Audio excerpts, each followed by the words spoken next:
Price lord. ದೇವರ ಪರಿಶುದ್ಧವಾದ ನಾಮದಲ್ಲಿ ನೀವೆಲ್ಲ ನನ್ನನ್ನು ನೋಡಿ ಬಹಳ ಸಂತೋಷವುಳ್ಳವನಾಗಿದ್ದಾನೆ.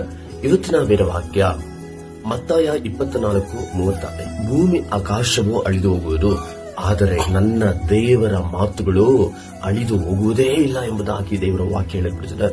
ದೇವರು ನಿಮ್ ಜೀವನದಲ್ಲಿ ಒಂದು ವಾಗ್ದಾನ ಮಾಡ್ತಾರೆ ಅಂದ್ರೆ ಆ ವಾಗ್ದಾನವನ್ನ ಇಟ್ಟು ನೀವು ಪ್ರಾರ್ಥನೆ ಮಾಡುವಾಗ, ಆ ವಾಗ್ದಾನವನ್ನ ಹೆಚ್ಚು ನೀವು ದೇವರನ್ನೇ ದೃಷ್ಟಿಸಿ ನೀವು ನೋಡುವಾಗ ದೇವ್ರು ಹೇಳ್ತಾ ಇದಾರೆ, ಈ ಭೂಮಿ ಆಕಾಶ ಈ ಪ್ರಪಂಚವೇ ಅಳಿದು ಹೋದ್ರೂ ಸರಿ, ಆದ್ರೆ ನಾನು ನಿನ್ ಲೈಫ್ ನಲ್ಲಿ ಮಾಡಿರುವಂತ ವಾಗ್ದಾನ ಇದೆಯಲ್ವಾ, ಆ ವಾಗ್ದಾನ ಯಾವತ್ತೂ ಅಳಿದು ಹೋಗೋದಿಲ್ಲ. ನಾನು ನಿನಗೆ ಏನ್ ಮಾಡ್ತೀನಿ ಎಂಬುದ ವಾಗ್ದಾನ ಮಾಡಿದ್ರೆ ವಾಗ್ದಾನವನ್ನ ನೆರವೇರಿಸಲಿಕ್ಕೆ ನಾನು ಶಕ್ತನಾಗಿದ್ದೇನೆ ಎಂಬುದಾಗಿ ದೇವರು ಹೇಳುವ ದೇವರಾಗಿದ್ದಾರೆ. ಆಮೆನ್. ದೇವರ ಒಂದು ಶಬ್ದ ಸಾಕು ನಿಮ್ಮ ಜೀವನದ ಪರಿಸ್ಥಿತಿಯ ಎಲ್ಲ ಪರಿಸ್ಥಿತಿಗಳು ಬದಲಾವಣೆ ಆಗುವುದಕ್ಕೆ.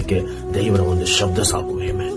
ಅದಕ್ಕೆ ವಾಕ್ಯ ಹೇಳ್ತೀರಾ, ಈ ಭೂಮಿ ಆಕಾಶ ಅಳಿದು ಹೋದ್ರೇನು ದೇವರ ಮಾತು ಯಾವತ್ತೂ ಅಳಿದು ಹೋಗೋದಿಲ್ಲ. ದೇವರು ಮಾಡುವಂತ ಒಂದು ವಾಗ್ದಾನ, ದೇವರ ಮಾತು, ದೇವರ ಸತ್ಯ